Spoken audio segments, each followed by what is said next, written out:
So is this expansion essential, decent, or not worth your time and money?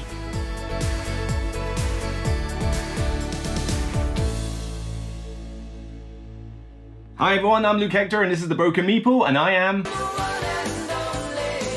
This is beyond the base game where I talk about expansions to games because a lot of people don't usually want to. Although in this case, a lot of people are talking about it because this is Earth Abundance. This is the expansion that is on Kickstarter for I think 2 or 3 more days because sadly the publisher forgot to post the game out to me after I came back from my 40th. So I've literally only had this for a few days and everybody is talking about it because Earth is one of the hottest games of the previous year. It's one of my favorite games of all time. Remember, it turned up in my top 10 of my top 100. Like, I really love this game. So naturally, everybody is very excited for an expansion to the game, me included. But of course, as with all of these games, I've been given a prototype copy of the game. All reviews are honest. I'm not sorry in advance. Everybody got that? So is this expansion essential, decent, or not worth your time and money? Well, we're going to get into that. There's not a huge amount in this expansion from a content perspective. In fact, most of it I've already kind of merged in with my set. You can see that I have got a folded space insert, which,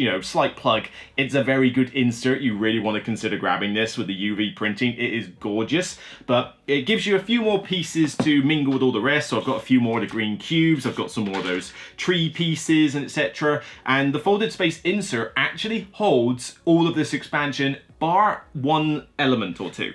It does struggle a little bit maybe with the extra board, but not too much. You won't get much lift with that. And you already have a spare little cubby hole for the pink leaves for the 6th player, so that's not a problem. The only thing that is a bit of an annoyance is that it will not fit the new score pad. So where did I put that score pad? I put it somewhere. Oh, it's in the box. Well, basically, in the normal version, you have a score pad that is yay big, and it fits exactly in the cubby hole it's meant to be because it's designed for 5 players.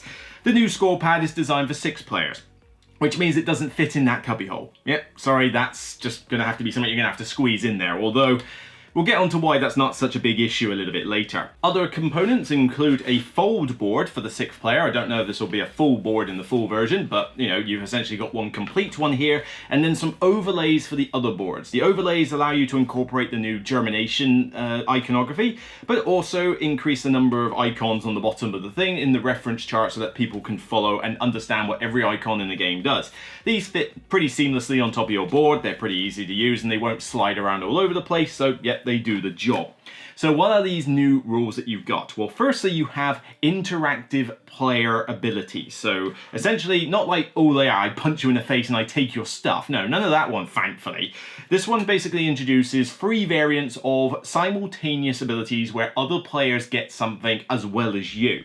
So some of these cards will have abilities on them. Don't worry, there'll be photos to show you the exact icon. But for example, here I have one that says I get 4 soil, and then other players, including myself, can decide to get 2 sprout cubes as well. So everybody gets a little bit of something, but I also get the soil.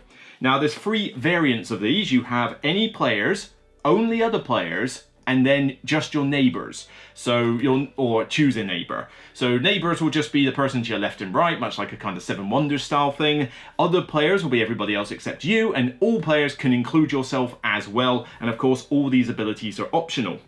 This is to try and introduce an element of the game where even if somebody else is doing something on their tableau, it may interest you to know what they're doing. They might have something that scores based on what neighbors are doing, in which case you might not want to build certain things in your tableau because you know it's increasing their points, or you know that every time the red action is chosen, somebody to your left is potentially going to give you more sprout cubes. You might factor that into your game. Now, it's not exactly making the game super interactive as a result. I mean, the game wasn't that interactive to begin with. It was essentially simultaneous turns, but you did whatever you did on your tableau and didn't really care too much what other players were doing.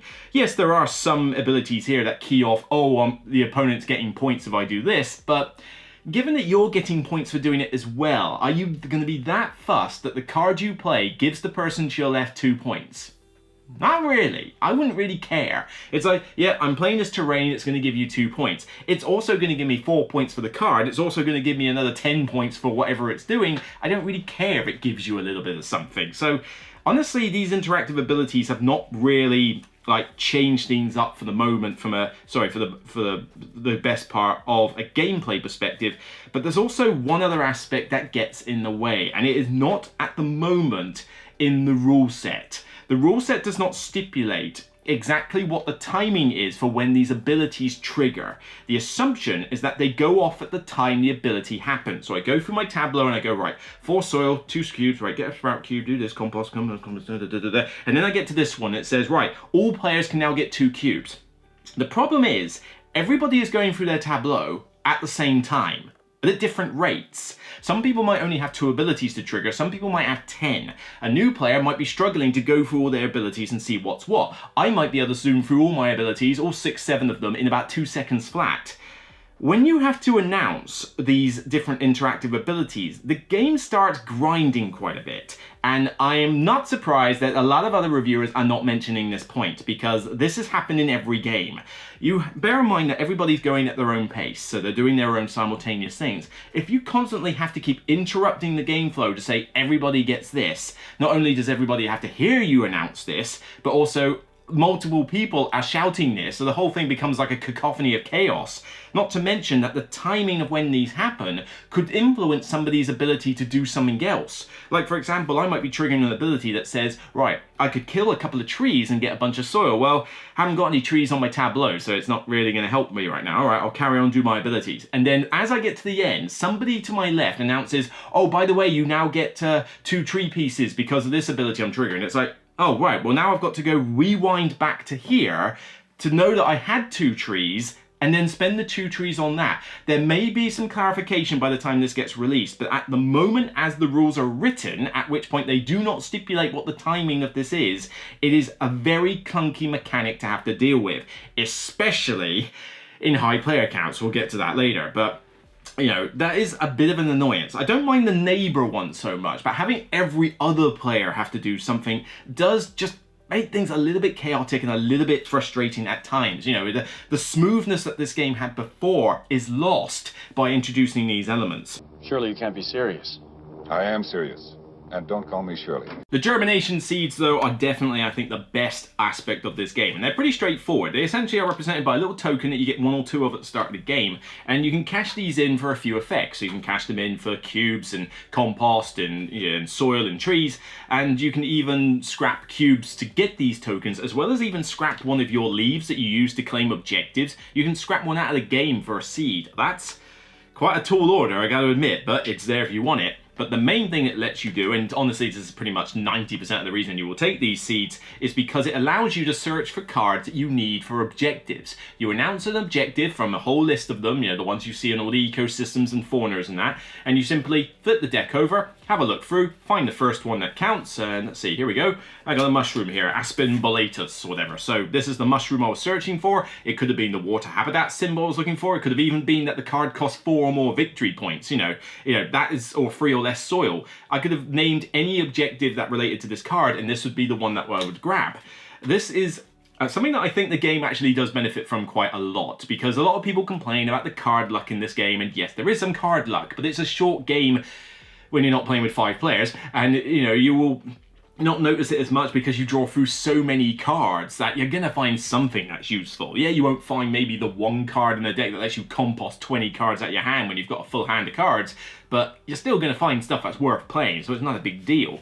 But here, having the ability to, you know, go through the deck and find specific stuff to get you onto those fauna objectives is a big deal, and pretty much the main reason you would use the seeds, because honestly, the rest of the reason you would use the seeds is only if you've managed to get some of the cards in here that generate more seeds, but there's not many of them. I mean, I'm looking through this big pile here, and there really is not many cards here that get you seeds. There's a few, but that's about it. So bear in mind, when you mix this into all of these other cards, you may be hard-pressed to find some of these that generate more seeds, and if you get them, they're going to be pretty powerful cards to play just because of their rarity. But let's say that you get them by other means. Okay, giving up a leaf for an objective is quite a big deal.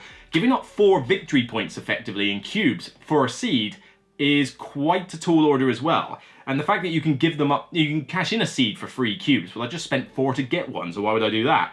You know, these are very situational bonuses that you can get from them, but I would say that pretty much the seeds are there for the searching for the cards, and in that respect, love them to bits. So it's definitely probably the best part of the expansion. Okay, that's a start. That's very Earth-friendly. In terms of added variety, you don't get a huge amount extra here. I mean, you do get like a bunch more cards, which more cards is great, although most of these are using the abilities that I've just talked about, so if you don't like those abilities, you're not going to have many left over at that point.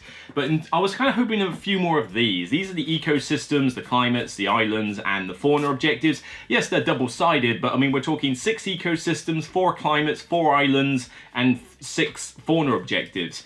So basically just that. I feel like we could have got a few more of these. I mean, the world is your oyster when it comes to like the amount of fauna objectives you can have, and the island and climates are the best thing in terms of like differentiating your starting position. I love the way these islands and climates combine together, and just having another 4 of each, and bearing in mind this is on 2 cards because they're double-sided, so it's not like you can use them all the time. You've got to take the same card and then use the opposite side. Just would have liked a few more of these if you're going to do an expansion. I mean, but you know, if they do more of these as card packs, like promo packs in the future, I'd certainly grab them. But yeah, just would have liked a few more. But you still get a decent amount of the cards. I mean, these are, you know, a good chunk of them, you know, a mixture of events and terrain cards and fauna cards. So these will certainly bolster up your decks, which are already substantial to say the least. And if you're concerned that it's not going to fit, don't worry about that. I mean, if you don't sleeve this game, it will fit in the insert, absolutely no problem. But I sleeve my game, and I've still got, as you can see, plenty of space in these cubby holds for various cards. I guarantee you these will fit when sleeved. I mean, certainly it's going to fill them up to the point where another expansion is going to be touch and go. In fact, I don't think it will fit any more cards in terms of another expansion, so be wary of that if you've got the insert. But, you know, if you don't sleeve your cards, then yeah, you've got space for days. It ain't going to be a problem. The 6th player. Oh boy. 6th player. If you like it, it's there. If you want to play pink, it's there. But this wasn't a game that I liked playing with 5 players. 5 is right out. Do you honestly think I am looking to play this with 6?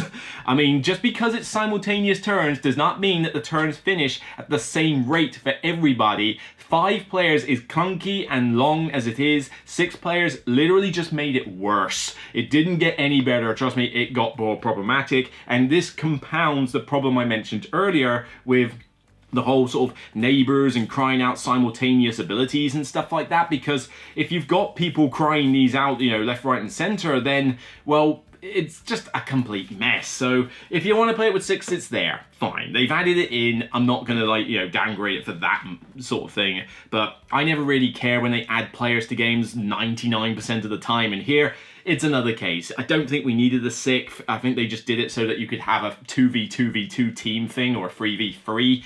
But other than that, I just, whatever. It's there if you want it. We're just too different. I was kind of hoping that the Abundance expansion was going to be one of those must grabs. Like, you've got to get this expansion. You've got to do it. It's going to make your game so much better. We're talking like Ark Nova Marine Worlds level of must get. Sadly, Abundance doesn't really measure up to that. Now, it's not a bad expansion, but I do find it a bit underwhelming because the main aspect of this that I sort of go, oh yeah, this is really cool, is having a bunch more cards. The problem is, some of those cards are tied to an ability I don't like, and having a little bit of extra variety with these, you know, starting cards, always nice, and the Germination seeds. I think the seeds are a good addition. That's certainly a bit that I think they should have maybe focused on with this expansion. Not bothered with the whole interactive powers, or maybe just kept it to neighbors rather than every player in the game, but certainly these little seed things, I think, are definitely the highlight point. Couldn't care less about having a 6th player. Never want to play this with 5, let alone 6. That just seems insane. You know, I mean, I tried it once. I have tried it with the 6 players, and never again is what I say, basically. But the other things that you get, those interactive powers, they need to tighten those rules up. That's the problem. And I know this is a work in progress prototype. So they've still got time to do it. You still have time to fix this, but it's kind of disappointing that other reviewers have not mentioned this. I've watched a bunch of other reviews and nobody mentions the problem with the timing of these interactive abilities. And I'm sorry, there is no way you got to the end of a game and didn't encounter this problem, because it's a problem that is encountered in every single game I played of this. You know, the fact that these like different interactive abilities keep keying off at different times and can affect what other people may have done on their turns. You need to have a concrete rule for when these apply, not just simply when one player gets to that point in their tableau, because it's just going to mess things up and make it really grindy and really messy. So come on, you've got a really nice smooth engine builder here, one of my favorite games of all time. Don't make it clunky. That's the last thing I want to see from an expansion. So the expansion is okay, but I don't think it's a must grab. And if I was to play Earth without the expansion, I wouldn't really be missing that much. You know, yeah, the seeds are a cool addition, but if that's the only thing I'm going to get from this expansion, then I can kind of live without it. It's just one of those things. But it'll be interesting to see if this, gets a few touch-ups between now and full retail release. This is, after all, a preview prototype, as always. But I still give my ratings ahead of time because I still want to know if I'm willing to put my money where my mouth is.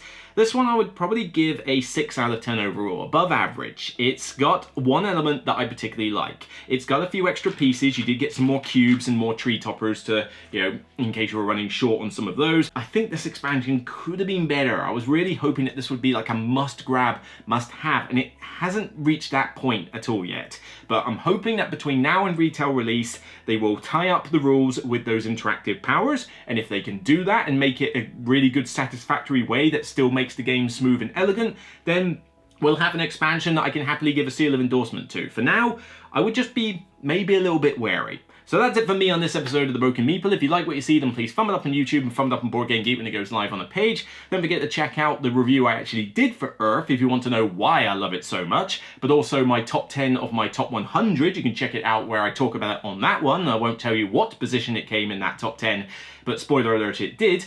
And of course, let me know your comments below. Do any of these expansion elements sound great to you? Have you actually played this prototype expansion? In which case, what do you think of the comments I make about those interactive powers? I'd be interested to know. Or do you think that this expansion is one that you're going to skip and wait till retail release? I'd be interested to know your thoughts. So take care, and remember, regardless of whether you've got any seeds to plant this summer, it's still only a game. So take care, and bye for now.